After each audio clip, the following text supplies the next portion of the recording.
Okay, so welcome to this meeting of the HOSP panel. This is the second full panel we've done under the Teams software, but the proceedings will have the same standing and validity as if they'd taken place at a physical meeting in the town hall.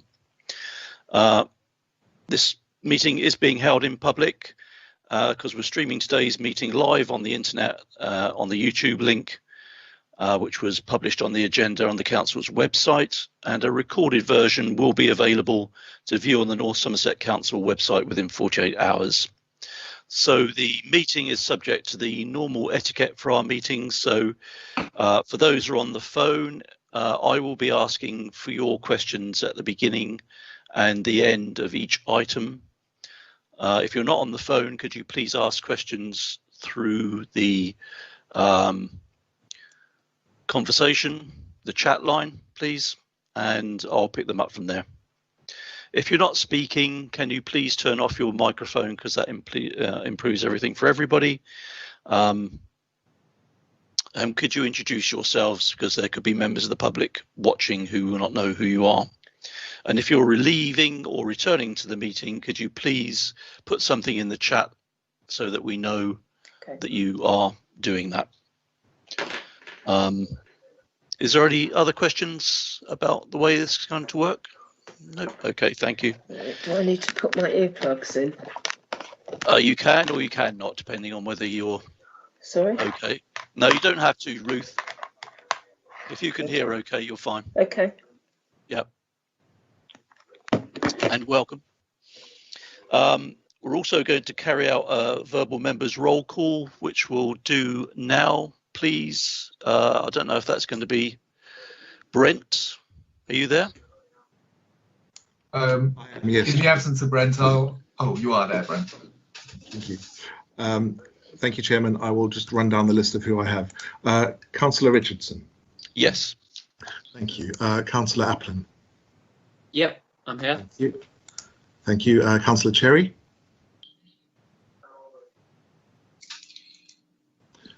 Councillor Cole. Present. Thank you. Councillor Gregor.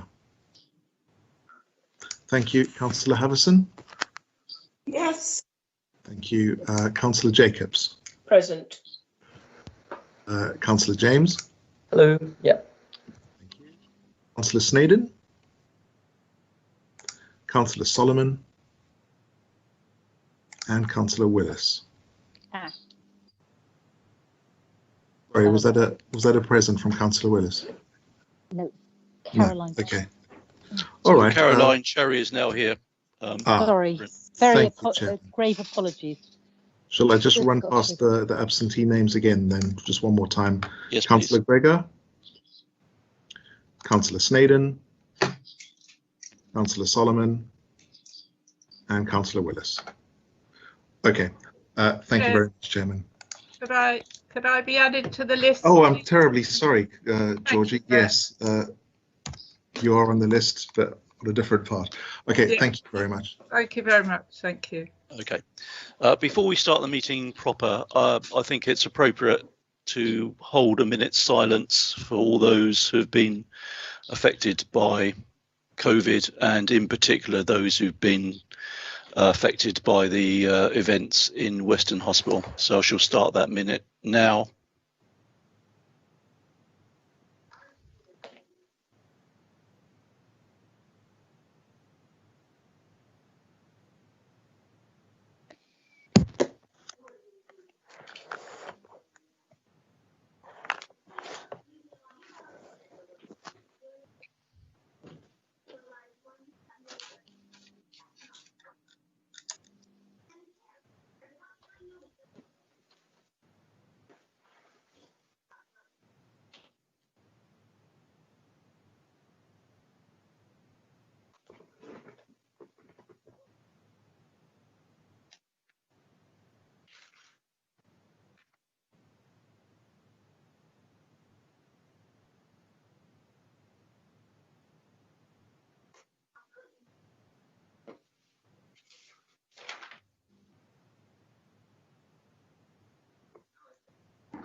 Thank you.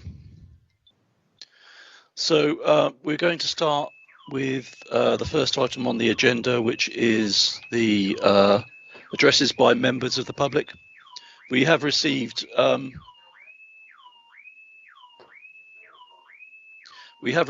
two letters from the public, and I'll read them out now. The first one is from Richard Lawson, who comes from Churchill.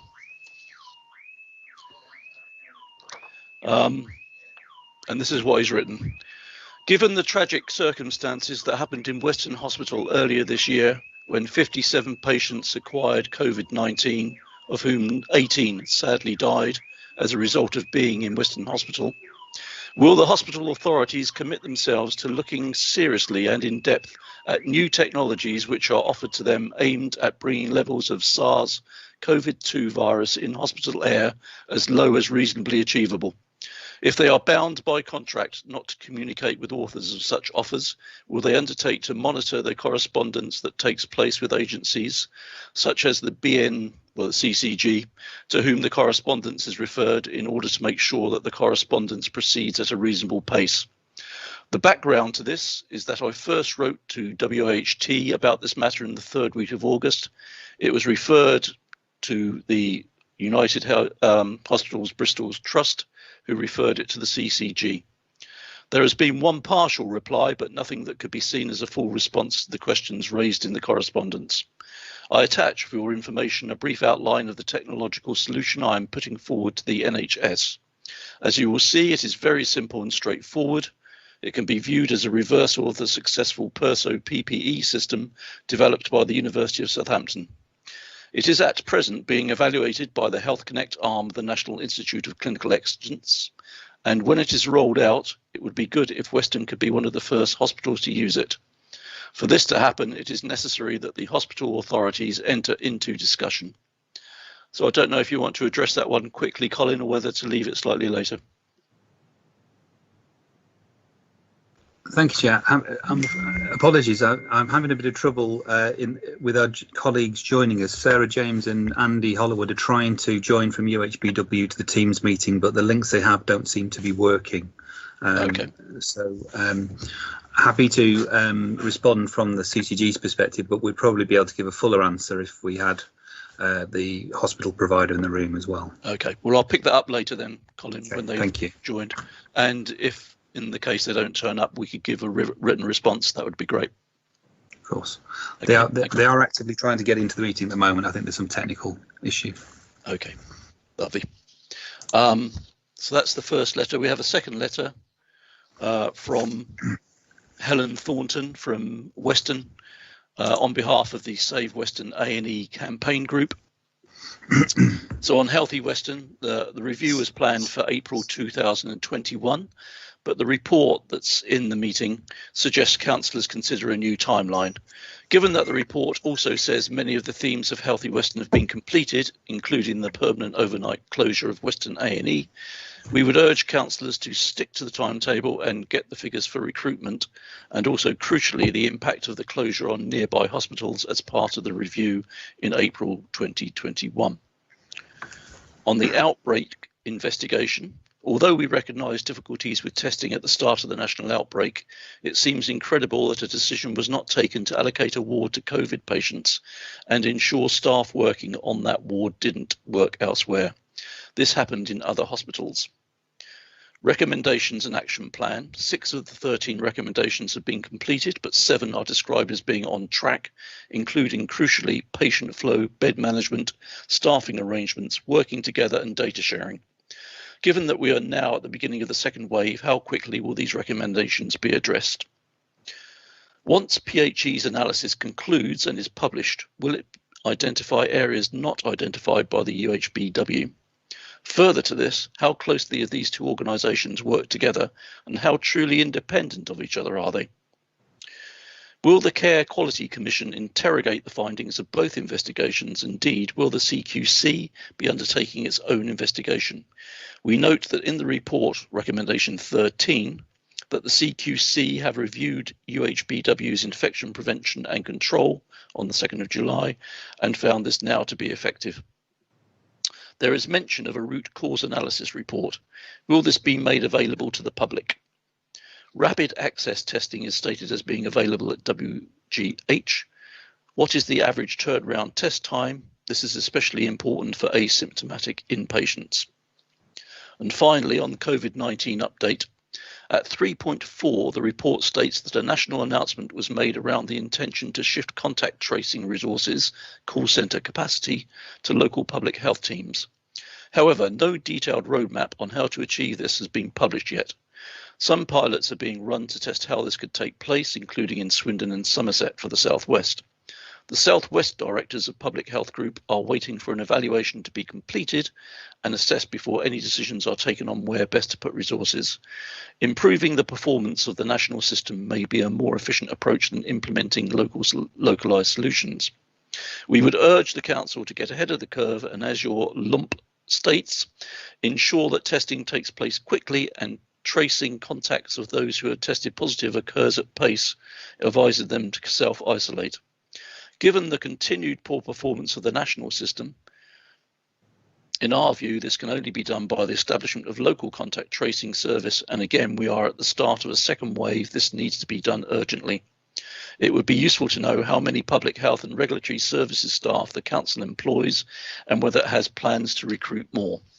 So given the time that you've got available, Matt, would you like to take that last question, please?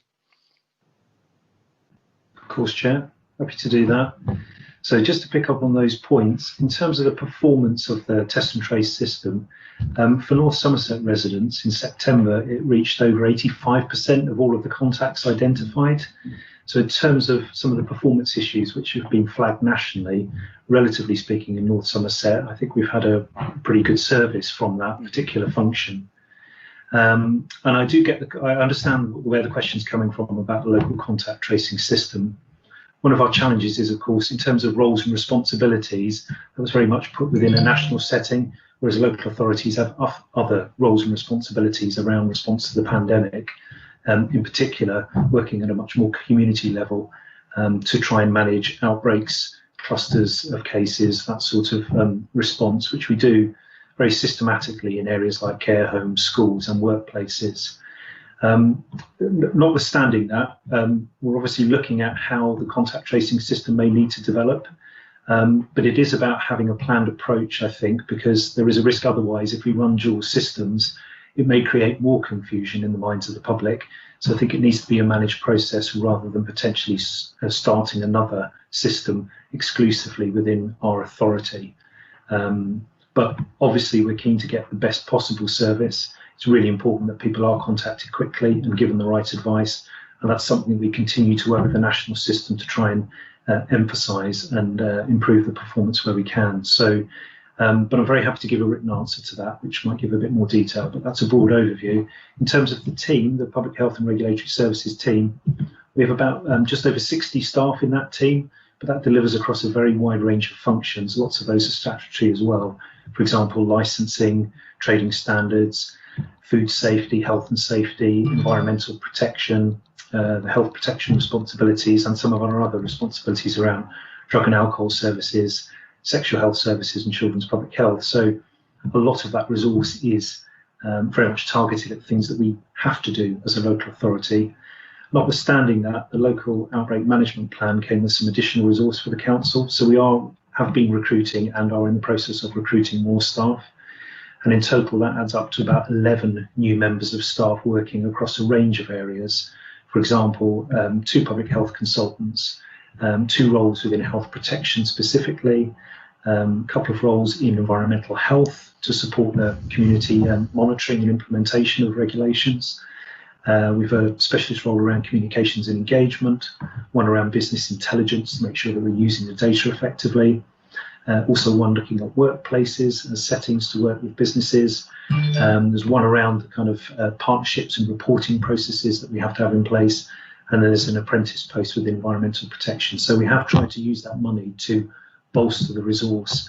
And some of that is coming online, has already come online now, and others will come online in the next few weeks. So we are trying to strengthen what we can, and we've repurposed a number of staff to support the health protection response specifically. So we're trying to be thoughtful in our approach. Okay, thank you. Maybe then you'd. Are there any questions from anybody? There's nothing showing on the chat. Ruth. Ruth, you.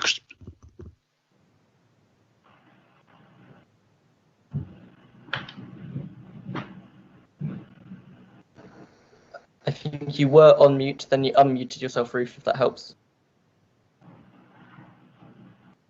The other way around, sorry. That's it. Ooh.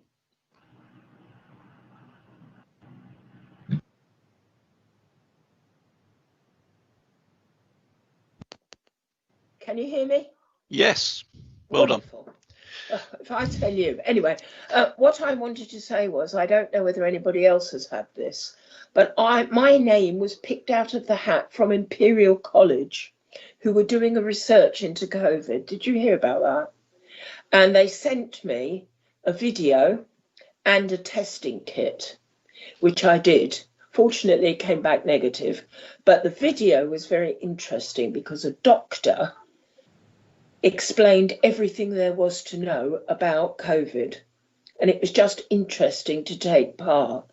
The fact that I'm negative was wonderful, but he did say that none of these tests are 100%. And that disturbs me somewhat. No. That was all. I just thought members might like to know that there is research going on, and it came back, the result came back in 3 days. Ruth, that's very interesting, and it would be quite useful if we could get a copy of that video, maybe, to get on the council website. I don't know whether I can give it to you, but I could write to Imperial College and ask them. Well, whoever does it, but yeah, we'd be grateful if you do it. I'll try. I'll try. Yeah. Given the short time we've got, Matt, is there anything else particularly you want to pick out of the report you gave us to highlight? What I'll do, Chair, if it's helpful, is just to update some of the figures in there, because obviously there's a slight time lag and everything's moving quite quickly. So going through the sections within the report, the one about levels of transmission. So we've been on an interesting sort of journey since late August, early September, where originally North Somerset went up quite a bit, and we had a number of cases primarily associated with people returning from travel, and particularly groups who came back together and were all cases, and then some onward spread from those individuals. So we had a bit of a lift up in terms of numbers at the beginning of September. That came back down again. Then we went up a little bit again, and we came back down again. And the last rise in the last few days has been down to, I'm sure councillors will have seen the national coverage around the missing 16,000 cases, which were then added back into the system. So every local area's rate has gone up a little bit in the last few days as the bulge of cases has come through. But as of yesterday, the rate for us is quite similar to what was reported in there. So we were 28 per 100,000 population. But what is different to what was in the report was the number there for the Southwest average was 15.9. Well, actually, that's gone up to over 35 per 100,000 in the Southwest. So whereas we were slightly higher in the region, we're actually one of the lower rates in the region now. And when you look at the England average, that's gone way above the 53.6. It's gone over 100 per 100,000, because some local authorities in the north of England are showing rates of over 500 per 100,000. So when you scale it back, this is still an issue for North Somerset, and this doesn't mean we don't stay vigilant, but it's just putting it in some context of what's happening in other parts of the country. So that was the latest on those on that data. But I think probably next week we'll get a truer picture of where we are, relatively speaking, as that bulge of additional cases goes through, and then things settle down a little bit and everybody will probably come back down to a slightly more natural level. The one other caveat to mention in there as well is it is about testing, and although access to testing is improving slightly in our area, it's still not at the level that we had before and still not at the level that we would like. So you've got to review all of these numbers with a bit of caution. I'd be a lot happier if we had comprehensive testing access everywhere for all people, and that would give us a really true understanding of what the incident rate was. But notwithstanding that, that's the latest position. In terms of the local planning, we've had our Outbreak Engagement Board meetings now in July, August and September. The Health Protection Board also meets monthly, just to give councillors some assurance that, as well as reviewing COVID, as we always did, once every 3 months, we look at other areas of health protection as well. So things like immunisation and screening, emergency planning, and other infections that might be circulating in the community, because they still carry on whilst COVID is with us. And we also, use other forums to sort of talk to the community. And I mentioned elsewhere in the report, for example, there's now a monthly call between myself and Sheila, our Director of People and Communities, with school head teachers, to keep the channels open with our key constituencies, if you like, to be able to make sure that we are providing the right information and responsive to their needs. Okay. The next part of the report, which is number 3, about escalation and use of powers. Again, I'm sure councillors will have seen that there's been some training of the fact that the national contain framework is likely to be updated soon. And that will have a new, probably 3-level escalation point for different types of interventions that are put in place in different areas.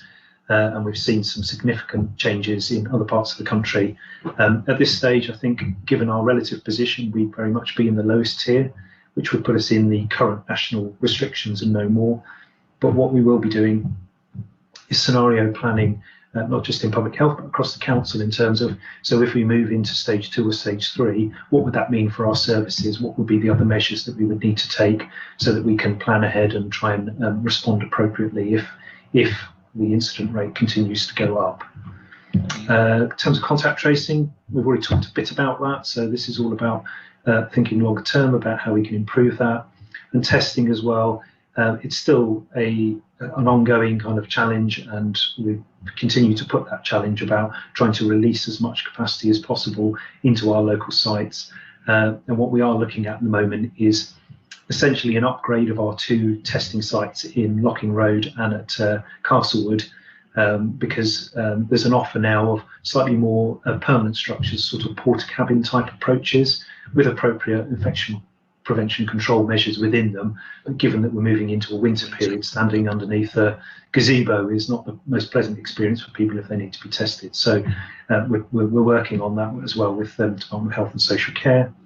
And then capacity building, I've already mentioned a bit about that in terms of trying to expand the numbers of staff that we have using some of the money. And communications and engagement, that's one of the roles we're working on at the moment, but we have been trying to do quite a lot to support in different ways, provide materials to pass out to colleagues in the community as well.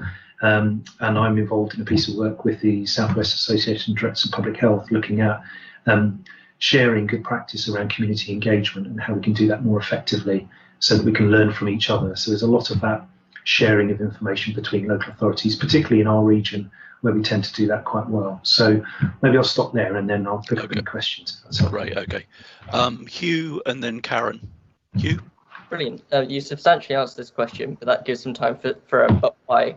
So my question was going to be, so North Somerset's COVID rate has been quite stable despite spreadsheet gate compared to South Gloss and Bristol. Is there a reason why we haven't seen a huge spike, or is it just because we haven't got the data yet from what you've said? Do you know why we haven't had this massive spike there? Yeah, so we have had some raised, but not the same, because I think there's 2 factors at play here. In Bristol and South Gloucestershire, for example, they're both university local authorities, and that's one of the other big drivers that we're seeing at the moment in terms of case numbers. So not having the same sort of residential university population and on our patch, that means that we don't have the same effect. So it's a combination of the 2, really. So, okay, Hugh. Okay, Karen. Yeah, thank you, Matt. I'm sure you have a very busy time. Thank you. Just a comment on Hugh's last remark. You are aware that we have 400 students in Langford, aren't you? So obviously not. Yes. There, but we know that. Okay. As you know, I'm really keen to have as updated and simple and accessible data for everybody to access as possible about the latest numbers in North Somerset. And I was just wondering how often, I mean, I can find the dashboard, but I find it very complex. I know it gives lots of information, but it's not simple enough for what most people want. And I was just wondering, and it's also only updated, twice a week? Is that right? It is twice a week, yes. Yeah, that's some that's based on other data flows. Possible to provide a much simpler, more accessible form which is updated every day. So we are looking at the moment, some of what we're doing is in terms of that additional capacity, one of the roles is around business intelligence, where we might have a bit more time to be able to explore different ways to look at the data and present the data alongside the communications resource as well.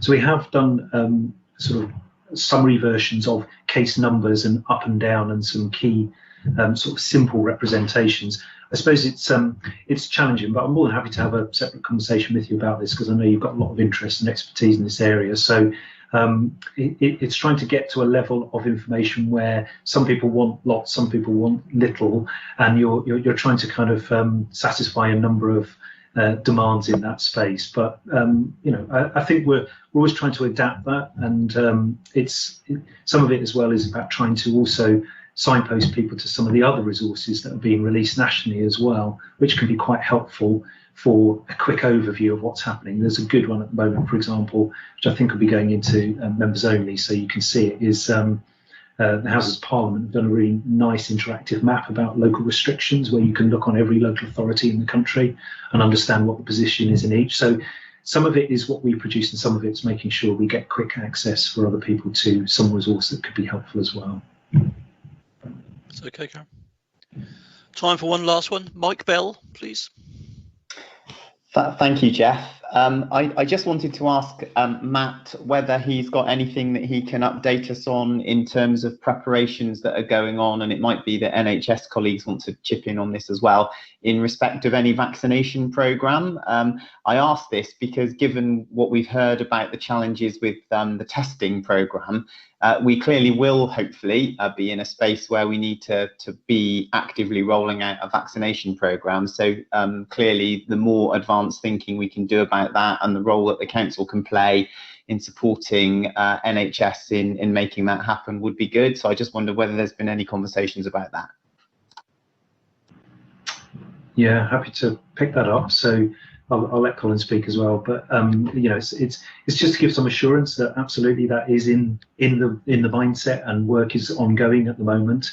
So it's NHS England who are leading that particular programme. So we're working with them to try and support that. They've been talking to us as local authorities about potential access points where different models of delivery of the vaccine are being looked at the moment. But if we needed to offer up particular locations where you could have the type of mobile vaccination centre, a bit like the mobile testing centre at the moment, we're looking at options dependent on the requirements that they have in terms of, you know, size of site, access routes, all of those sorts of things, and we're coming up with different options. So that is all going on in the background, and you know, we'll continue to work very closely.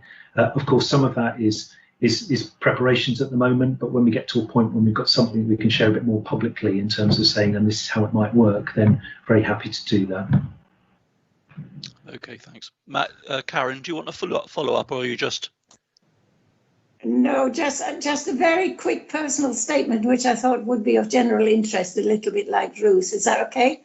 Yeah, carry on. I've been a guinea pig and taken part in the Oxford vaccine trial in Bristol, and it's a week ago now, and I've had absolutely no side effects. So I just thought it might interest you. Okay, lovely. Thank you, Karen. And thank you, Matt. And this is any other questions for Matt? No.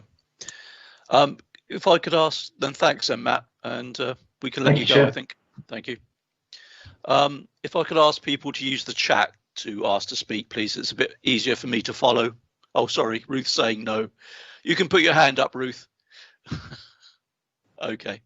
I'm going to go back now on the agenda. So the next thing on the agenda was apologies. I don't know if Brent has got a list of the apologies. Oh. I don't, Chairman, but I will take it as read that the people who didn't answer to the roll call will have submitted apologies. Okay, fine. Hugh, do you want to speak? Yeah, I was just going to pass on the apologies. Mike Solomon, he's attending another meeting in his capacity as licensing chair. Okay, fine. Thank you. Do we have any declarations of pecuniary interest? No. Okay. The minutes from the last meeting. Has anybody got any comments on the minutes from the last meeting? I do have, actually, which is that there are a number of what we might call actions or further actions that haven't been done from those minutes.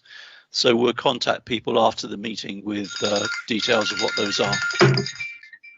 Okay. Yeah, Taylor speaking. Brent, I believe hi. there are no. Brent, I'm assuming there are no matters I don't referred. understand that. So, hang on. No, Chairman, but what I'd like to do is just mute Leo, if I may. Yeah, you can. Thank you. Thank No you. matters arising, Chairman. Okay. So we've done the public health update. The next one would be the Healthy Western. Are there any of these items that you can cover, Colin, without colleagues? So we have the Healthy Western, we have the HOSP report, we have CQC, and we have 111 first. Are any of those you feel comfortable with? Yes, of course, although with the understanding that obviously the update will be partial for the committee while we're still trying to sort out the gremlins, as it were. So there was a question in the letters from the public, the first one, which I can return to if I may. Shall I read that out again, just so people know which one we're addressing, Colin? Please. Review was planned for April 2021, but report suggests councillors consider a new timeline. Given that the report also says many of the themes of Healthy Western have been completed, including the permanent overnight closure of Western A&E, we would urge councillors to stick to the timetable and to get figures for recruitment and also, crucially, the impact of the closure on other nearby hospitals as part of a review in April 2021. Thank you. I'm very happy to respond to that, and I think it leads nicely into the Healthy Western update paper. So there's a few issues there, and I'll take them in turn if I may. So in relation to the staffing, the paper that the HOSP has gives examples of where we've made some progress in recruiting staff in a number of key areas, specifically A&E and primary care. We'll continue to monitor staffing levels, and we're happy to keep the HOSP regularly updated on that as and when required. In relation to the impact of the closure of the A&E, the Healthy Western consultation was unusual in this respect, in that normally when consultation exercises take place, it's projecting forward a different proposal to the one that's currently in place, and you obviously have to make some projections and estimates as to the likely impact of your proposed changes. In relation to the A&E, as the HOSP will be aware, the A&E first closed on a temporary basis in July of 2017 on the back of a CQC inspection, which raised issues around safety. So when the Healthy Western business case came to be submitted for consideration, we already had around 2 years worth of data on the impact of the closure. You'll remember that the decision-making business case included, for example, an independent and in-depth analysis of 100 patients' records who were diverted to other hospitals overnight, and that found no evidence of harm coming to any patients, which gave us some assurance as to the likelihood of the proposal being safe and sustainable. In addition, the impact of the overnight closure on surrounding hospitals was also well understood, and you'll remember in the decision-making business case there was a statement of support at the beginning which was signed by representatives of all local hospitals, as well as the ambulance service and local GPs and a range of other local providers of care such as the Mental Health Trust. So we feel that in terms of measuring the impact of the A&E, it first closed, albeit on a temporary basis, in July of 2017. So we, of course, continue to monitor quality and safety measures, and that's included in the report that we'll come to consider in a moment. And in relation to the April 2021 review, as I say, we keep all these things a constant review.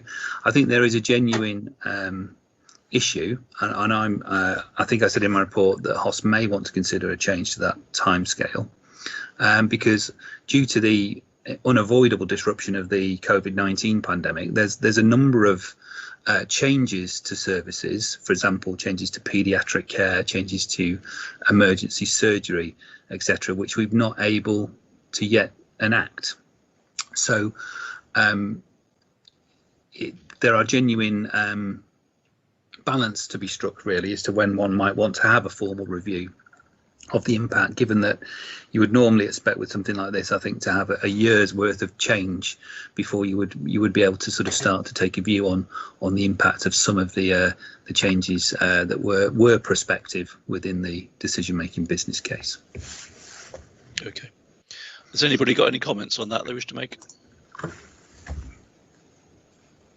My only comment immediately, Colin, would be that we don't have much which is in terms of measuring what's changed in this report. What we're saying is the progress, if you like, almost like a Gantt chart telling us what progress you've made towards implementing various parts of it. But we don't have the measures which tell us, for example, how many, I don't know, there's a whole series of them, but how many staff are agency, how many staff we've recruited and all that sort of stuff. So we need to make sure we have that regularly.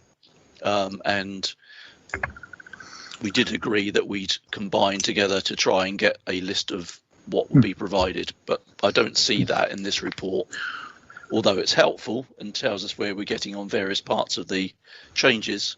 There isn't anything that's actually measuring. So, for example, the bit you were talking about, the hospital, I mean, you know, it'd just be useful to see how many people are being transferred, whether that's staying, you know, constant. Yeah. Okay. That's just my observation. Absolutely. And of course, we are in a very unusual circumstance in that you'll know that the level of demand for services such as A&E has dropped very significantly within the middle part of this year from lockdown. So it's sometimes difficult to I was seeing some numbers the other day. We're projecting forward, of course, as part of our winter planning, how many A&E attendances we're expecting to see. And for April, we're expecting to see something like 150%. Now, that's not 150% of a normal year. That's 150% on the basis of the drop that COVID precipitated. So there's something about working through the data so we can give a sort of true like-for-like comparison. Yeah.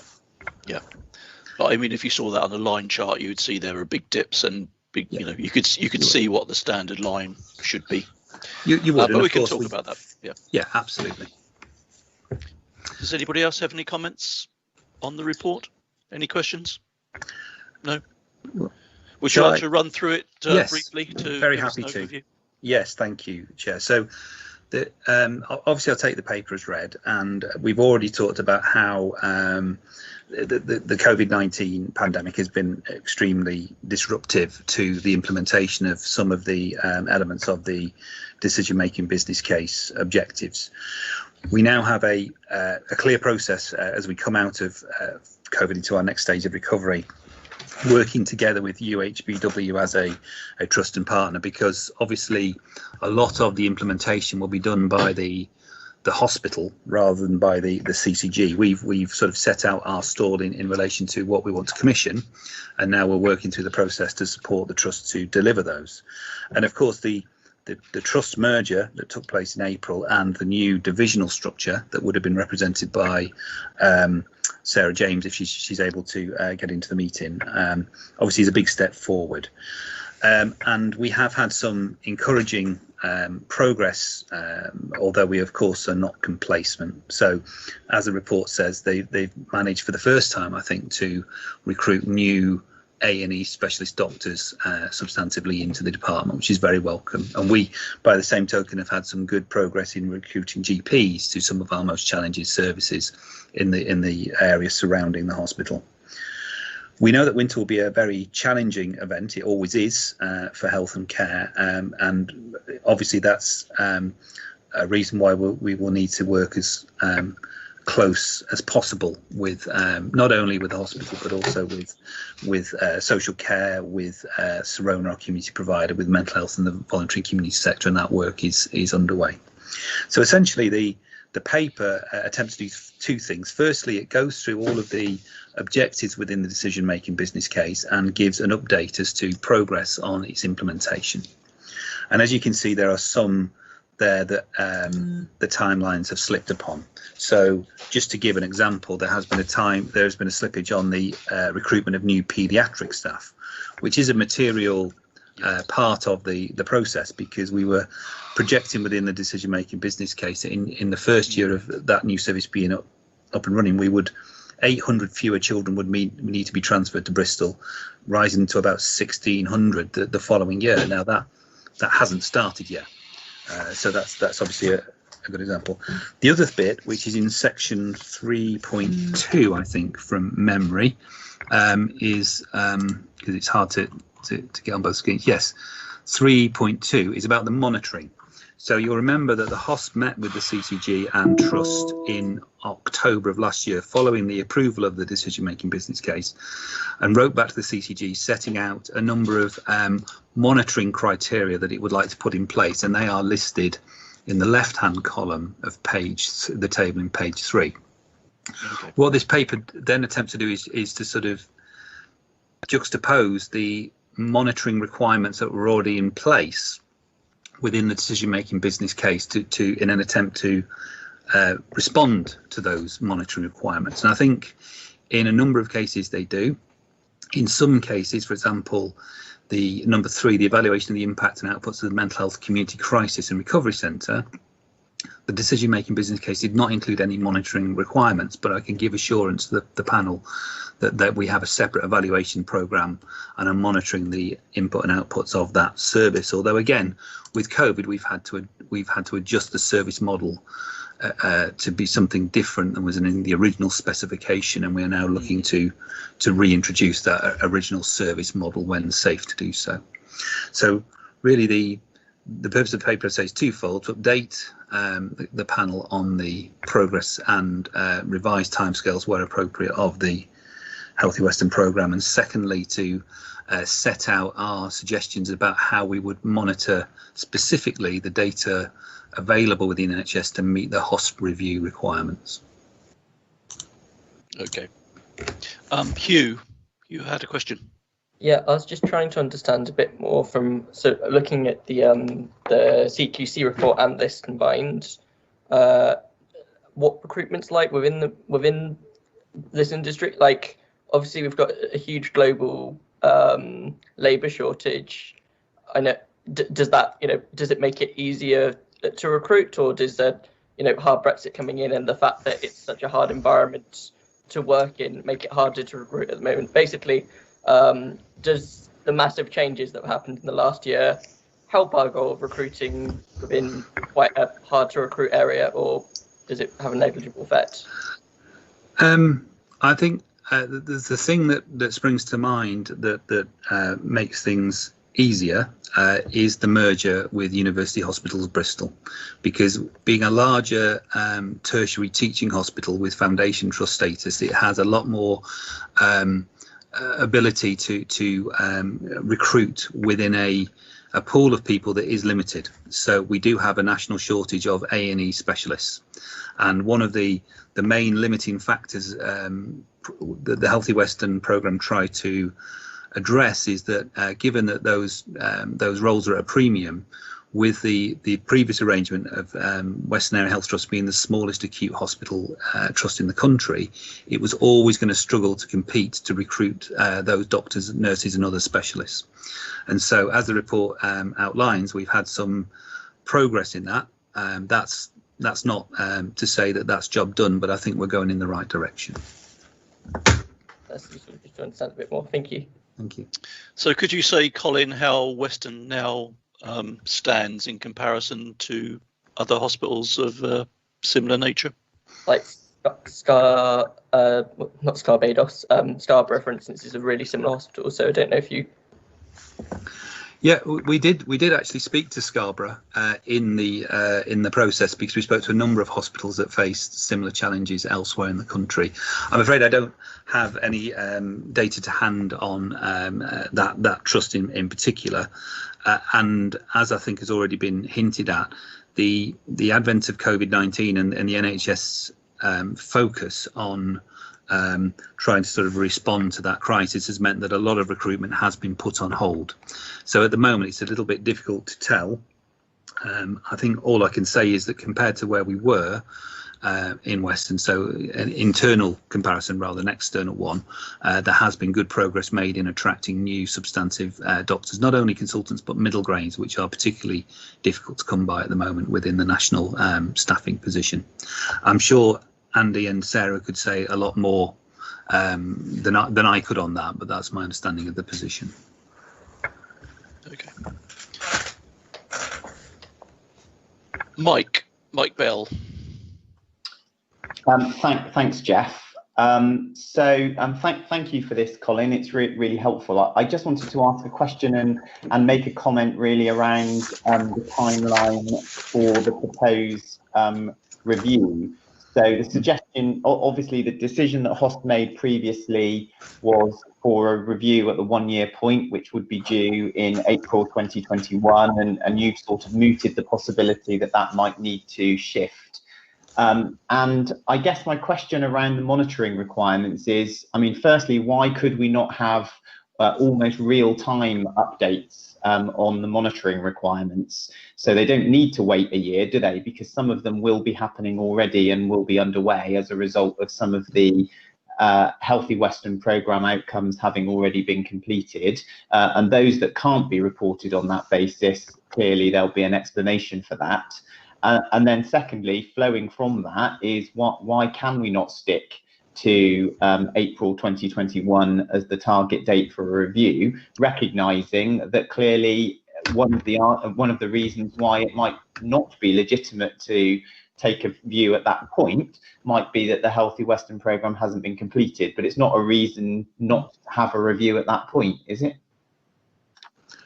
No, I would agree with that, and I guess all I was wanting to do was to alert the hospital to the issue that I'm sure was obvious. That the disruption caused over the last few months has meant that some of the timescales have inevitably slipped. So I wasn't. I don't have a clear view that we should move the timescale. It's not my place to say that, because that was a timescale that the HOS sent, and I'd be very happy to have a sort of formal sort of stock take in April 21 of the metrics, as long as we do that within the understanding that some will have not made as much progress and therefore have much of a baseline in terms of pre and post implementation and change. But we, as I say, there's no resistance on my part to continuing with April 21 as a timeline. Great, thanks for that. And in terms of potentially more real-time monitoring of some of these outcome measures, is that happening anyway under the DMBC? Yes, it is. One of the main committees that monitors trust performance has been, and this is the case across the board, not just in Western, has been temporarily stood down during COVID-19, but we are looking to reinstate those now across the NHS. So there are routine monitoring. So just to pick some examples from the A&E side of thing, which I know is of a particular interest to many, you know, the number of the staffing measurements and some of the quality indicators around 4-hour waiting time standards, trolley waits, ambulance handover times, those sort of things are routinely captured anyway, so it would not be in any way problematic to ensure that those were collated for the hospice benefit. Okay, thank you. Is there, I mean, I have to say that I'm in favour of retaining the April 2021 with possibly the option of, at that date, planning again where we could have another formal date when more of the obviously none of us can see that far into the future at the moment. So I think we have to retain the April 2021 date. Is there anybody on the committee who feels that's the wrong decision? Okay, lovely. So if we could retain that, Colin, that would be great. And thank you for the presentation. Will you take other questions if people have anything in slower time? Happy to. Yeah. Okay, lovely. So if I could quickly go to Leo and ask him whether we're close to getting anybody else from the hospital online. I think we have people who are being able to access the meeting, but they're not getting any sound. I'm still trying to sort this out, Chairman. I don't know what the answer is. Unfortunately, my Teams package has frozen, so I'm actually going through Microsoft 360 at the moment. So I have very limited access. But if you, I'll have to just keep on working at it, I'm afraid, at the moment.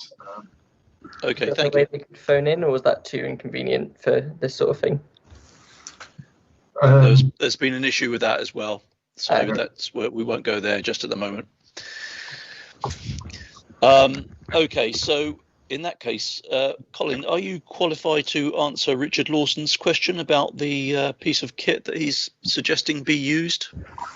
I'm certainly not qualified, but I can relay what I understand of the conversations that have been had so far with Dr. Lawson, if that's helpful. So I have been in contact with him. I know that he's not been able to attend the meeting today. There have been correspondence between UHBW and Dr. Lawson about this idea.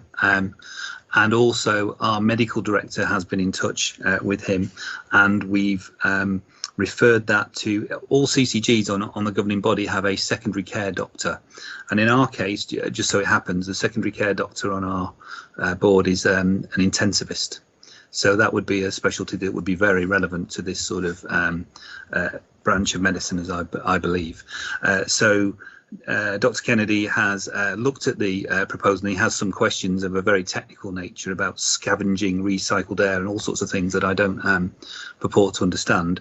My suggestion would be that he would contact Dr. Lawson offline in order to further discuss what seems to be an interesting idea, but there are some issues around its viability, as I suppose there would be with any new proposal that would have to be properly understood.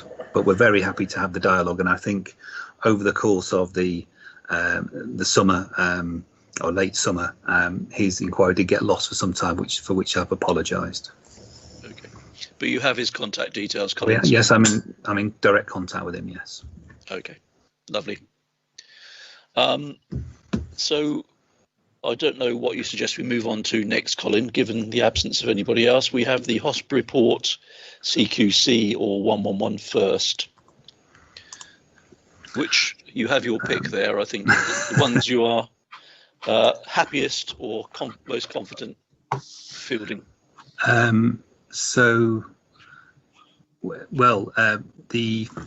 The problem is that item 7 on my agenda, the Western General COVID-19 outbreak, I would need Western staff for that, and the Western General CQC report.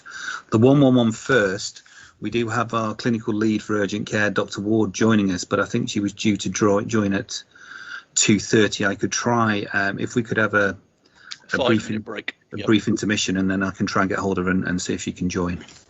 Okay, would that be okay? Great. Thank you very much. Thank you. A 5-minute break, so we'll come back at 2:35. Oh, sorry.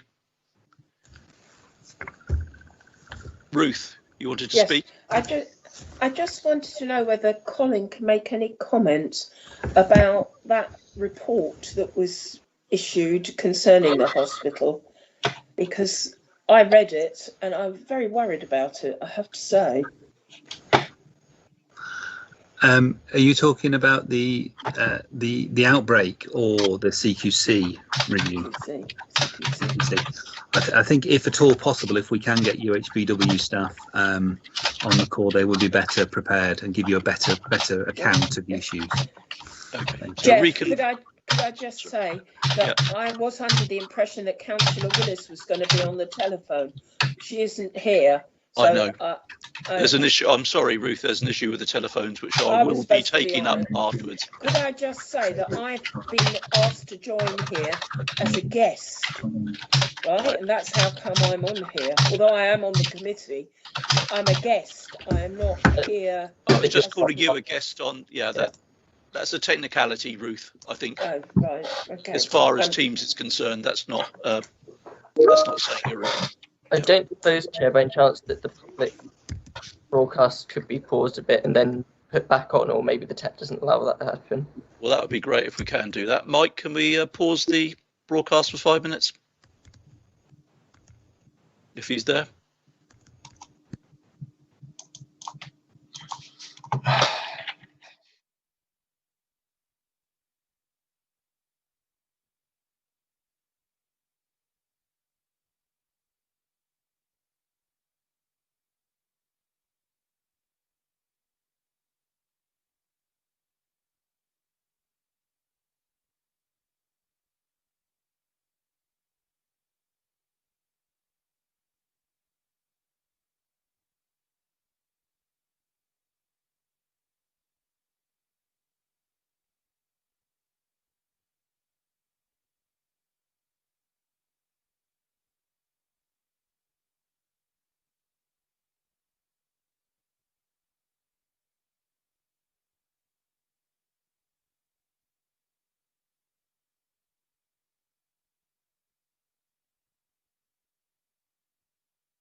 Shall I share my screen, or would somebody else? Yes, that's okay.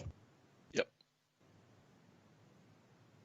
We just wait 2 seconds, Kate, because I'm not sure we're actually broadcasting at the moment. Just waiting for Mike to confirm. Chairman, I've just had that confirmation. Thank you very much. Okay, so yes, carry on, Kate. That would be great. Hi, so I think that I'm going to start on the presentation. So my name's Leslie Ward. I'm a GP.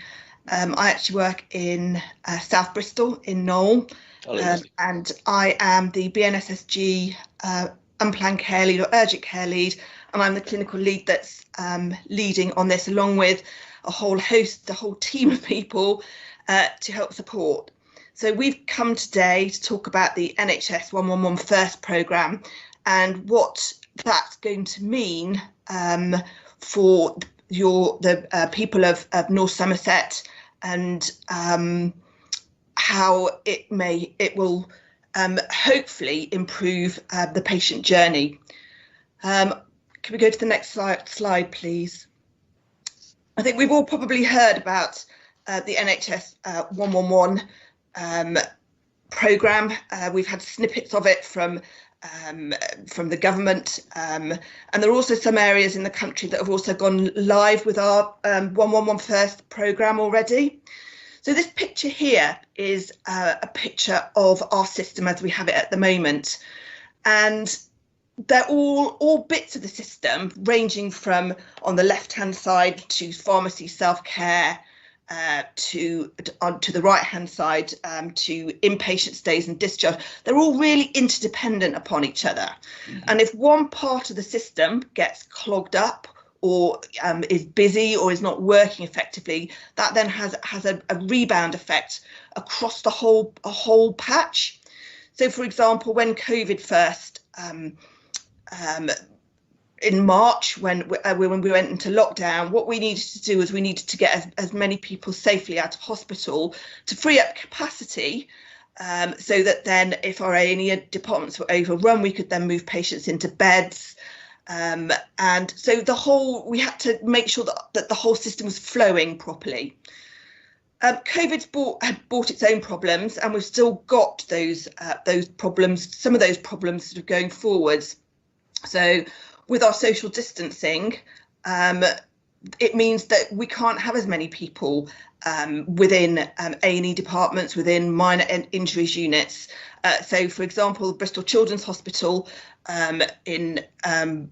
would frequently have more than 50 people waiting in a small area to be seen, when you've got children and their families waiting to go through to be assessed in the A&E department. That's not possible now, and it's the same across all our A&E departments.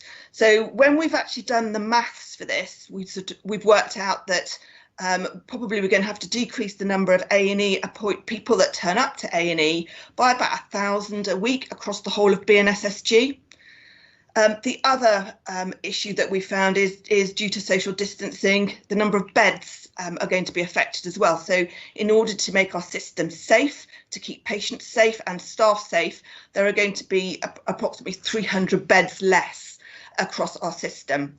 So we need to make sure that people get to the right place. We need to make sure that they are seen by the right people, and don't go to somewhere that they would find a better solution in another part of the system.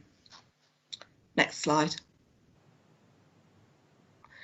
So what is the national vision for 111 First?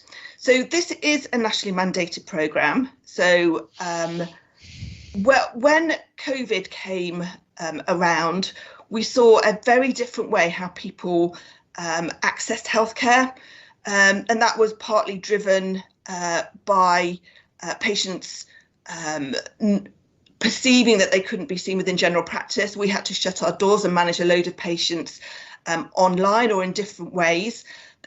We saw a significant increase in the number of 111 calls, which was really interesting, because we were able to help navigate these patients to more appropriate or to places where they could get healthcare.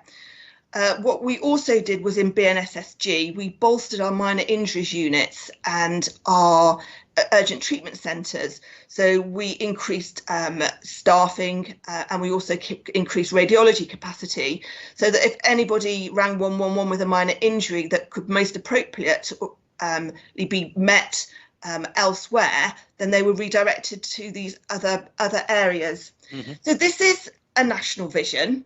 The national vision is that in December there will be some national comms that will say that if you feel that you need an appointment, it need to be seen within an A&E department, then ring 111 first, and we will try and book you an appointment. We will clinically validate whether you need to be seen there, and if not, we'll find you a more appropriate a place. So for us as a system, we know this is nationally mandated, but we see this as something that we want to be clinically led. So we have come together as a group of clinicians because we want to do what's best for our population, and make sure that they access the right services at the right time. We reckon that nationally about 50% of patients that turn up to A&E just walk in. So we want to make sure that when we've got all this social distancing, the number of patients that can wait in a department any one time is going to be decreased. We need to make sure that patients are safe and that they're seen by the right person at the right time. So, yeah, next slide. So how do we see the 111 First vision benefiting the patients of North Somerset? So as going forward, as the programme develops, a patient will be advised to, if it's a primary care problem, ring their GP within hours, but if they think they need to turn up to an A&E department, will be asked to ring 111. And then they will, if they have an outcome that says you need to go to an A&E department, then that will be clinically validated by a clinician to ensure that when we take the history again, that is the most appropriate place for them to go to, and it's not a pharmacy or a minor injuries unit. And this is to help flow within the system, so not one bit gets clogged up and prevents the rest of the system working in the most efficient way. Yep. Patients that are appropriate for primary care, we've got the ability now to book from 111 directly into their GP practices, and at the moment within BNSSG, that's a phone call triage slot, and those patients will be managed in the best way possible. I mean, I had one yesterday that was an eye that was booked in by 111, and he'd got an eye problem. So I was able to see that actually I couldn't manage that patient. So then I heralded him to the Bristol Eye Hospital. They knew that he was coming, and they were able to give him an appointment time so that their flow, they could manage their flow within their department. So the patients that are sent to the emergency department, they will be, as we call it, heralded. We will send a message to the A&E department via a secure email. They will know what they've rung up 111 for with. They will be given a time frame within which to either attend the A&E department, their GP surgery, or actually the minor injuries units, if that's appropriate going forwards. So they will know that they are coming, and the information will be there first.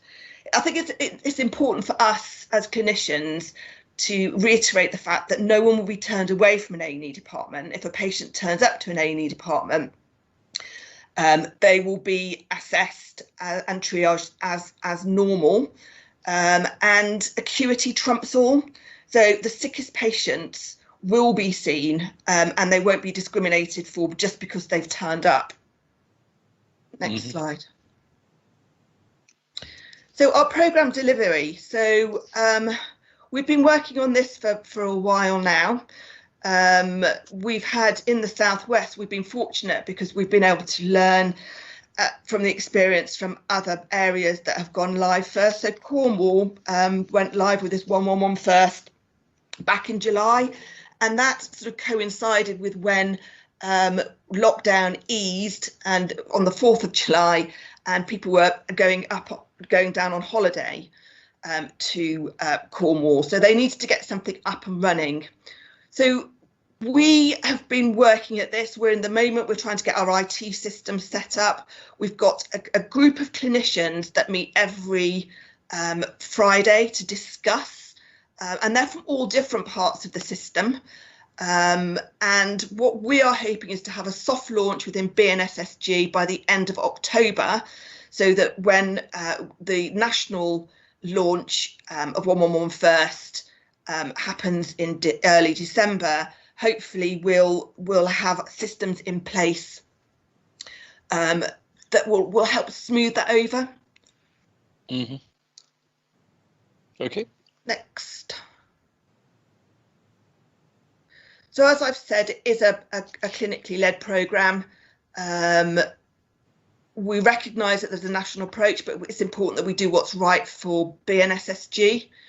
It's driven by a clinical group. We meet every week. It's got representatives from all across the system, including primary care and ambulance clinicians. And we've been, I would say, able to work really closely together and have a real understanding of the different challenges that face our system. And I think that's really new. And we've actually been able to help support each other. As I said, we've been able to learn from Cornwall. Their comments were, you won't get everything right, you won't get all your ducks in a row in straight off, because you will be constantly changing and challenging things, which is what we're doing as we go along.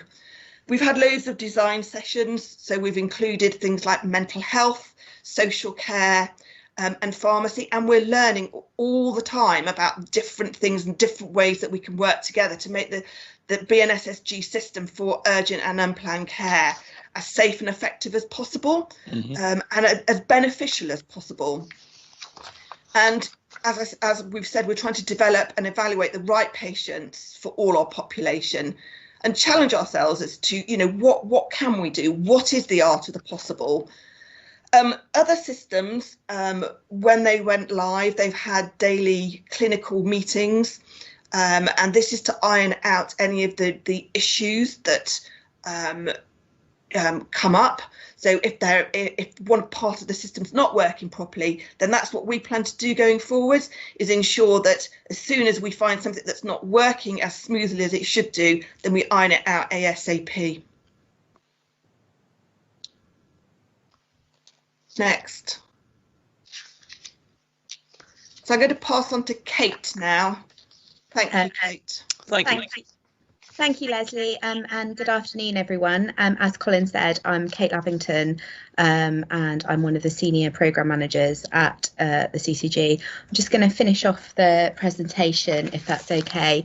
And the final few slides are about engagement, equalities and communications of this programme of work.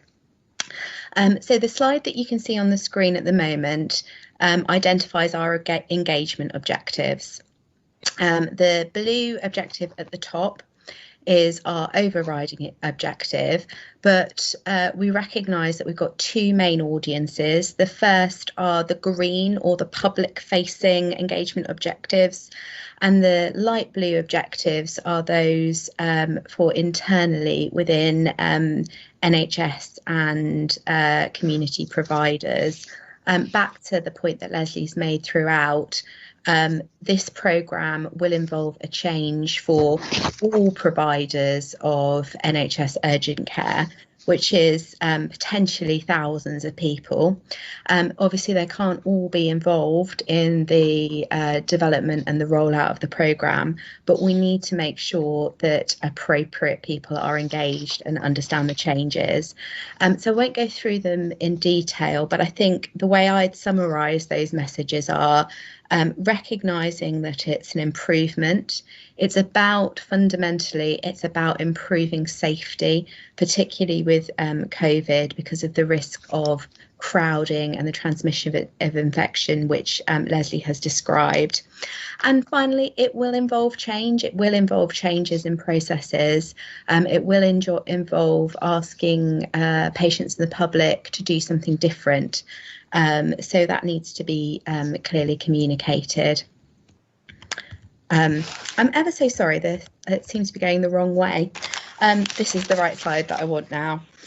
So wanted to spend some time talking to you about equalities. I think it's fair to say we're still working through our assessment of the equalities impact of this programme. As Leslie described, the model continues to evolve. Therefore, our assessment of how the model might impact equalities is obviously continuing to evolve. But we've identified some of the main issues which require consideration and mitigations on this slide. Particularly, we recognise for people who are elderly are less likely to use online methods and video consultations, and therefore Leslie's point about the fact that access in the traditional way will remain and acuity trumps all is really important. I won't go through the detail of that, but you can see it on the screen. I'm very happy to take any questions. I think also as well, what's not on here is potentially a positive impact for equalities. If I'm thinking, for example, for people who might be vulnerable, because at the moment, if you ring NHS 111 and it's determined that you should attend an ED department or your GP, etc., because you're not heralded, the service aren't expecting you. I suppose that's self-evident, isn't it? But that means that if you're vulnerable and you don't arrive, you're not followed up, whereas heralding gives us the opportunity to do that for vulnerable people, which I think is something that's been recognised in Cornwall particularly to be a significant improvement. Sorry, it really likes that slide. Penultimate slide is about the engagement activities which we are doing through the programme. So this is about how we're making that engagement real, I guess, in the programme.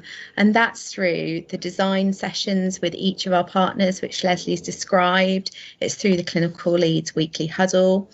It's through an equality stakeholder group, which is, I don't think it's yet met, I think it might be next week, which is meeting with representatives across the system to really consider those elements that I've described, and not just how they can be how any harm could be mitigated, but how it can be made to be an improvement, which actually improves services for people with protected characteristics.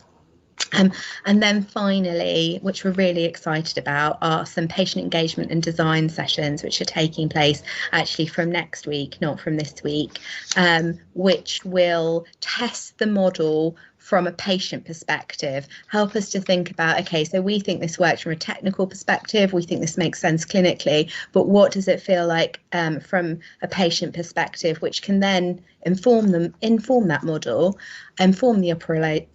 inform how that's operationalized, and also the comms around it. Back to its favorite slide.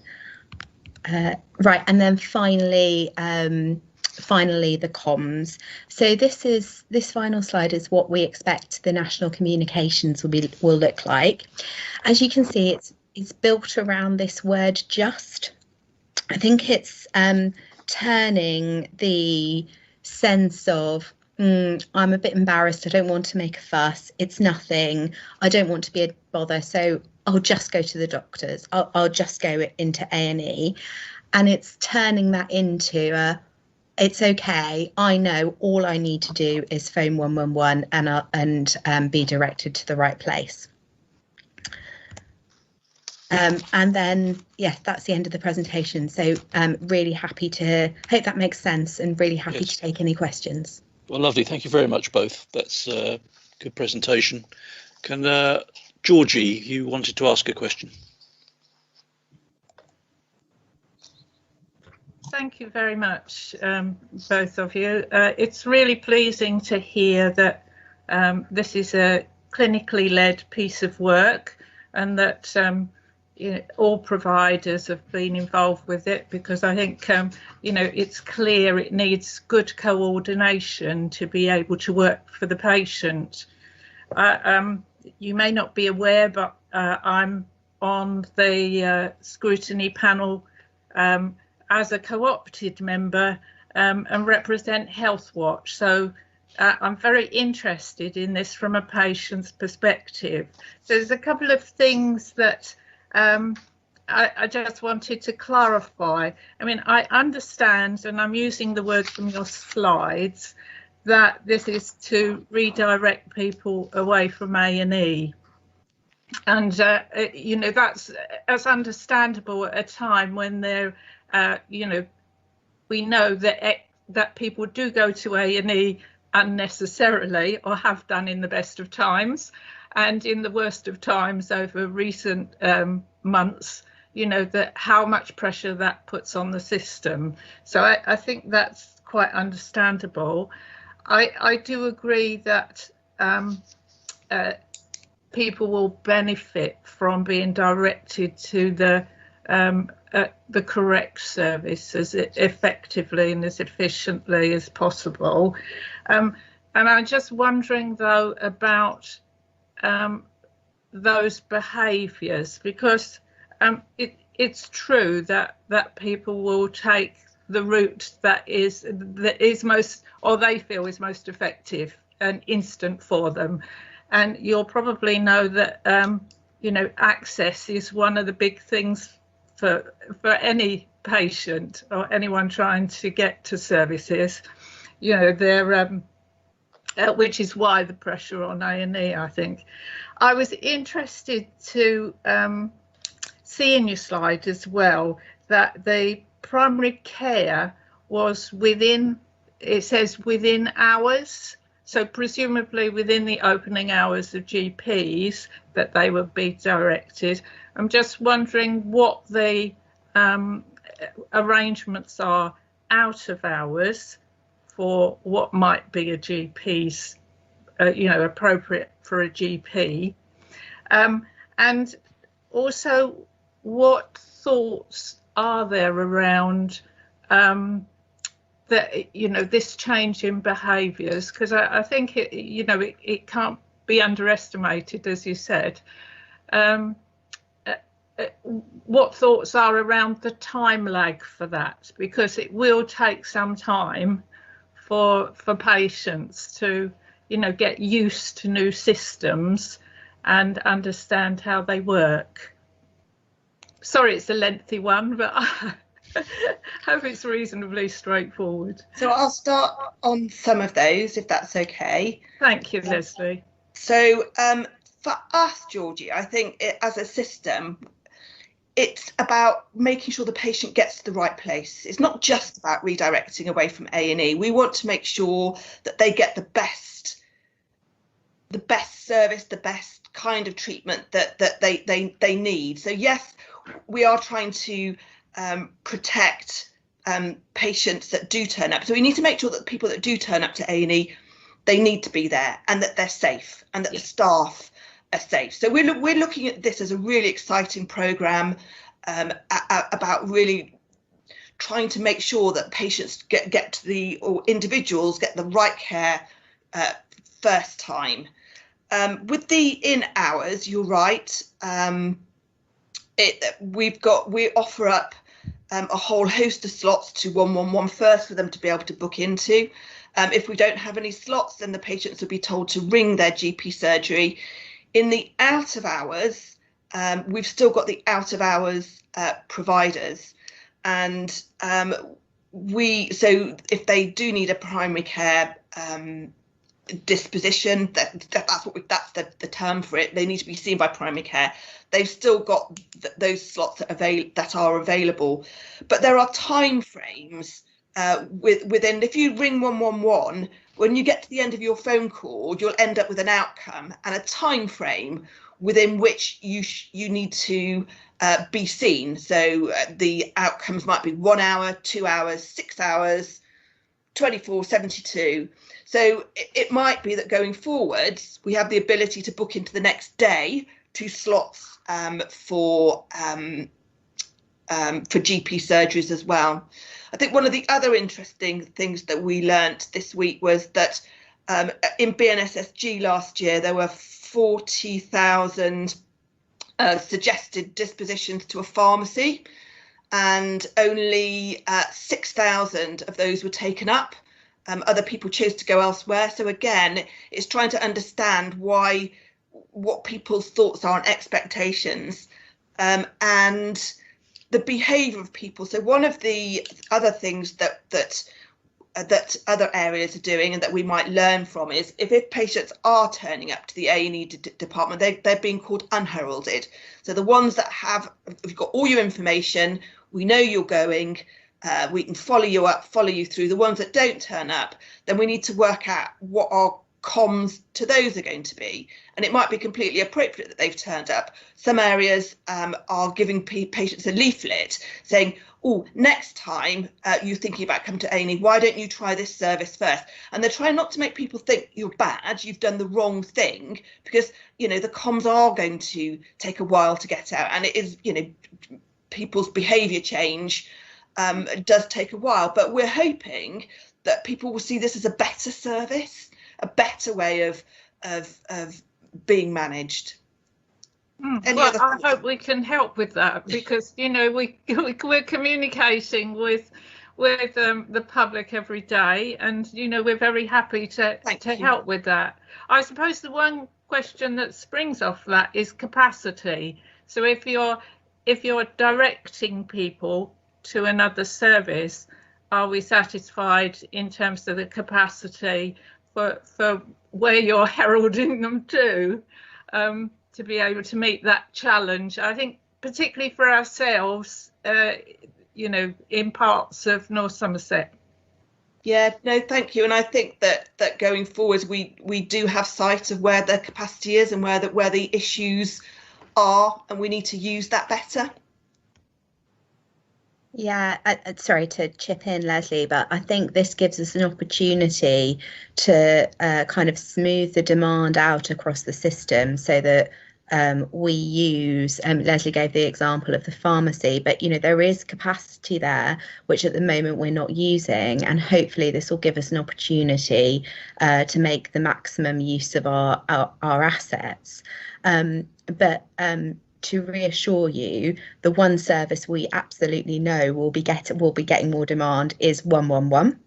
And they are in the process of recruiting at the moment. We've projected what we think the increase in calls will be, and we've based that on an assumption that 20% of the people who currently walk into ED would contact 111 first. Potentially that's quite an ambitious assumption, but it's what pilot sites across the country have managed to achieve. So we've based it on that, and we think we'll have enough capacity to manage those calls. I was thinking a little bit more about the service delivery at the end of it, because that's in terms of resourcing the actual wherever the patient ends up. Yeah, and that's the case as well. So we've modelled through if those 20% of people go to 111 first, where do we think they'll come out? We think a proportion will still go to A&E, but many more will go to the GP out of hours provider is the largest, because the calls tend to come in out of hours, but also MIU, UTC, and GP practices in hours. And we've got some assumptions about what those numbers are, which we think are manageable, but we'll have to, that's the importance of the clinical group, to keep monitoring and iterating, because, you know, we haven't done it in BNSSG I'm before. sorry, has somebody got something going on in the background? I'm sorry, that's me. I'm going to go on mute now. Okay. Sorry, I laughed then because I know that Kate's having her kitchen done and I could hear it going on in the background, and I was trying not to giggle. But I think, Georgie, as well, if we're giving time frames for people to turn up, we can map capacity to demand, and they have periods of surge within A&E departments, and they're quite well documented. And one of the London hospitals, they normally get a surge when the bus turns up. So it might be that you can actually help sort of level things out. Okay, thank you very much. Thank you, Chair. Thank you.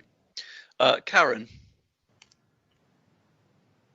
Okay, thank you. Yes, first of all, let me say I'm really supportive of this. I think it's a really good step forward, and it just sounds like the obvious thing that comes out of this horrible pandemic. So well done, and yes, I think it's really good. There's one little thing that concerns me, and I'm sure you've thought about it as well, and that is lack of face-to-face contact. You, as your experience will tell you, quite often people may come with not with their primary issue, but with a secondary issue, and obviously your intuition and experience will tell you that there is a hidden issue behind all of this. Have you got anything in your system that might help you pick this sort of thing up? So are you talking, I suppose, thank you, Karen. I suppose you're talking about the lack of face-to-face within GP surgeries? Well, mainly GP surgeries. I suppose it's not as much of an issue in A&E because people probably come with very clear issues. But I think even there, people come sometimes with social issues or yes.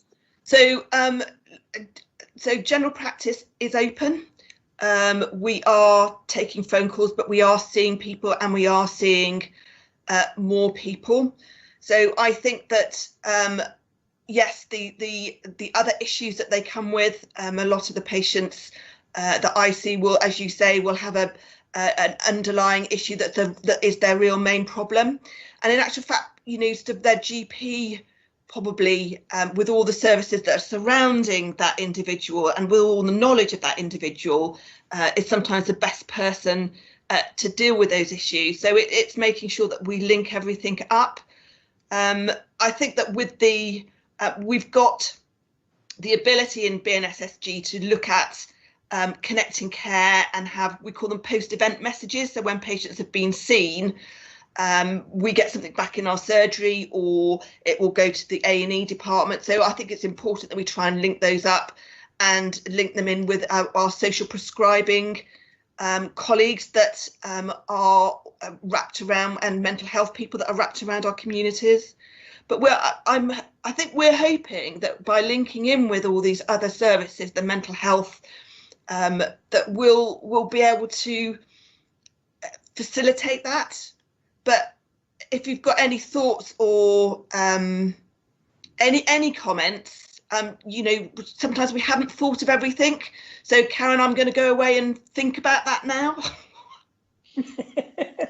Thank you very much. Yes, no, I haven't got any immediate suggestions. It's just that something I'm aware of, that people frequently appear not with the actual real issue. Yeah, no.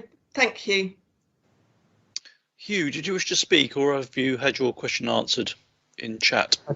Question answered. So, I think I've just missed. So, is there going to be a digital offer of the 111? I was looking through the things, and I don't think I quite got it.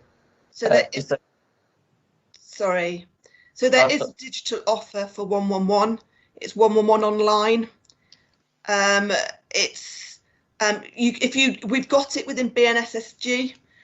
What we have found is that that's one of the issues, that we don't know how well it links up with the 111 first and heralding. So if you go online and it says you need to go to the emergency department, we're trying to link that in. The pharmacy dispositions don't come up particularly well on 111 online, but it's sometimes sometimes when I'm really sad, not sad, but I am sad, I have a little play on it and see where I end up, just so that I know that the patient experience, how it works for them. So yes, we are aware of that. There is a 111 online, and we're trying to link it in. Right, in which case I understood that correctly, which case I can ask the question I meant to ask, which is there any indication on how much improving the digital offer and the signposting area will decrease the amount of phone calls you get? And because, for instance, I've been waiting for a very long time for one before. Are you setting any targets for reduced waiting times for 111 because of this, or are you just trying to reducing A&E the focus rather than reducing 111 waiting times? If that made sense. I tried to write down the question so it made sense, but no, I understand what you're asking. We need to talk to our Seven Side and our digital colleagues about that. I don't have the answer to that. As I said, it's about making sure that it's not just about ED. This is a whole system change. Yes, it's important, but this is bigger than that. It's frightening and exciting. Great. Are there any more questions from the panel? Because I've got a few, if everybody else is okay. I can see that the crux of this whole push is that the 111 service works and that actually gives you the right outcomes. So how are we going to measure? We'll start with Hugh's issue, that people can actually access the 111 system, that once they get into the 111 system, we've got the right people who can actually direct people to the right place, because I'm sure you're aware there has been something in the press about people who are actually working as clinicians were not confident about what they were doing. I'd have thought that most of the questions that Hugh actually asked there should have been answered in Cornwall about what happened with the online service and its workability. And the other things really for Colin, because I think you just said this is a very large change, certainly for the public, and whether this shouldn't come up as a significant change for this panel and not just be done at the behest of the government. Now, I'm not saying for one moment that I'm against this as a principle. All I'm saying is it's going to be a very big change for a lot of people, and I do appreciate what you're doing with patients to work through it. And as I say, I'd emphasize again, I'm not against it in principle, and I think it's the way things probably should go, but it is a big change, and I think it's just being waved through. I'd also say, what are your measures for success here? And is the measure for success patient outcomes, or the fact that we relieve the pressure on various areas and get people to the right place at the right time? But how are we measuring all that? Because I do have concerns that the 111 service is already under pressure. It doesn't always get us to the right place, and we're just going to throw another load of pressure on top of it. With all the best intentions, I admit, but maybe not with the best results. So I don't know who would care to answer that one. So I can start. There is a whole evaluation piece that is going on behind this. We're using some of the evaluation models that have been used in Cornwall and in Portsmouth. Mm-hmm. So we have a basic set of evaluation models, but we will be doing adding to that as well. So patient outcomes is very important. Cornwall are just starting to not develop their data, but to show their data. So we are able to learn from that going forwards. I think that it's yeah. So yeah, we will learn from that, and we need to speak to our Seven Side colleagues about. They will already have quite a bit of data from across different parts of the country about the 111 online, mm-hmm. And the effects that has had, and they can quite quickly see the uptake of that or not when different areas have gone live. So that they're all good points to sort of take back, and yeah, evaluation is very important. Yeah. Okay, I just wondered what those were, what you would actually be using to work out whether this is working well or whether it's not working well. And I suppose one other question I've got is on the IT side. I used to work in IT, and I know it doesn't always go well. So I'm just wondering where we are on that, and because we're going to be exchanging quite a lot of information between a lot of organisations here. So I was wondering how that was going to work. So, Kate, are you still on mute? Yeah. I am on mute, but no, I'll talk. If you can forgive me. No, that's fine. That's fine. We'll put up with that. Thank you. So I wanted to say that recognise entirely your point about 111 and the pressure it's been under, particularly in COVID. There are some metrics around call answering within 60 seconds, the rate of call abandonment, which are really the critical measures for us to know, are people getting through? Which we know dipped, particularly in the summer, and more recently when the schools went back but are recovering. We'll be looking at that constantly every day and every week to get a sense of whether that's working. But the other really important thing, which I think Leslie mentioned in the presentation, is the clinical group, because the daily clinical huddles, what they did in Cornwall was when ED consultants or GPs or whoever it was across the system said, oh, NHS 111 sent this patient to us, and they really shouldn't have done, they really needed to be in hospital. They send that through, and then the clinical group look at it, so that means that the path, we understand, is it effective and what impact is it having for patients, but B, we can not just understand that, but make a change about it. So I think that clinical group will be and that's part of the evaluation, because you need those kind of hard metrics, but also more intelligence about whether or not it's effective for people, along with patient satisfaction, etc. Okay. And then does that mean that you have actually influence over changing the 111 algorithms, and does that apply to the whole country or just within the CCG here? So what we have influence over is changing our pathways and our directory of services that says, you know, these are, for these dispositions, these are the places we want you to be directed to. Okay, but the algorithm within which 111 works, or indeed the call handler works, is standard, and you can't change that? No, but clinicians can work outside it. Okay. I think when you finish, Colin wants a word, so I don't know if you want to butt in now, Colin. You're on silent, sir. So I am. Apologies. I was going to respond to the issue about the service change that you raised, Chair, but I was also going to just support Kate's point that when the algorithm takes you to a clinical conversation, then the clinician obviously has a lot more discretion, and that's what they're there for, is to sort of bring their skills and experience to the case at hand. Yeah. Okay. Thank you. Are you happy for me to just respond to your question about the service change? I don't know if Kate's actually finished. Have you finished replying? I think there's a lot of drilling, so go on, Colin. Okay, Colin, off you go. Thank you. So, you know, I can see where the question is coming from.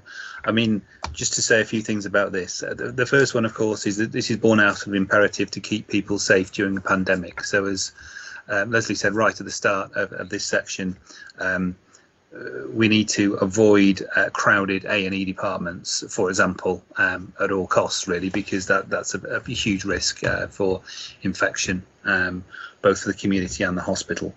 It is a national policy change as well, of course, so it's not something that we have instigated locally. But I suppose the thing to give some assurance is this is not, as my understanding, we're not talking about a restriction or a diminution of service.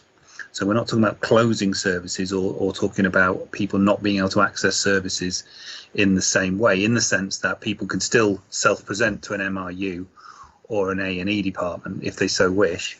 I think the proposition is you will get a better outcome and a better service if you go through this process. And understanding, of course, that 111 today will refer thousands of people nationally to A&E departments and MRUs. So we're not talking about a different model necessarily, just strengthening of the existing services in response to the COVID-19 pandemic. Okay, thank you, Colin. And could I just comment on your digital point, because I think it's really well made. I think you're absolutely right. There are a number of potential systems that we could use to make that heralding and make that booking into EDs possible. But at the moment, the way that we're doing it is through tried and tested systems, secure email, and building on that when we're confident that it works. Because I think if we were to layer new processes on top of a new system without it being properly tested, it probably wouldn't be the best idea. No, I'd agree with you there. Use what you've got first and then develop. Okay, has anybody got any other questions on this subject?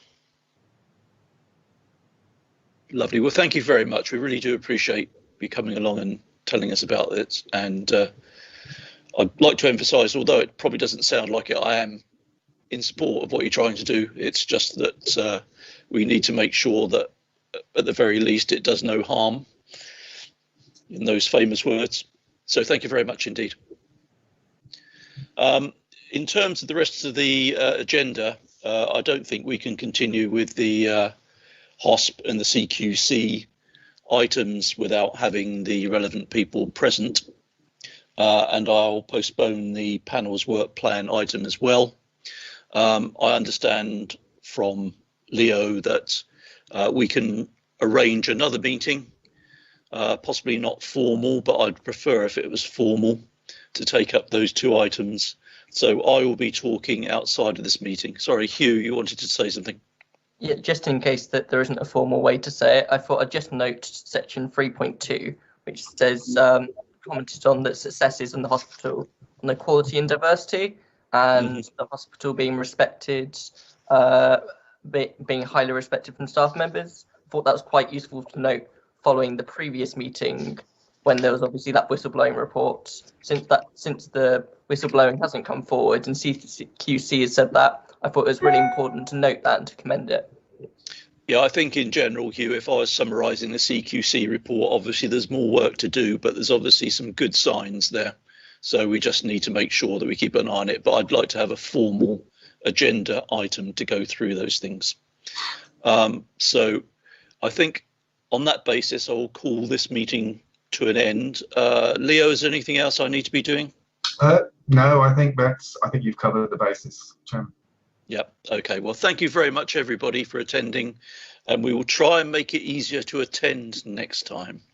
Thank you very much indeed.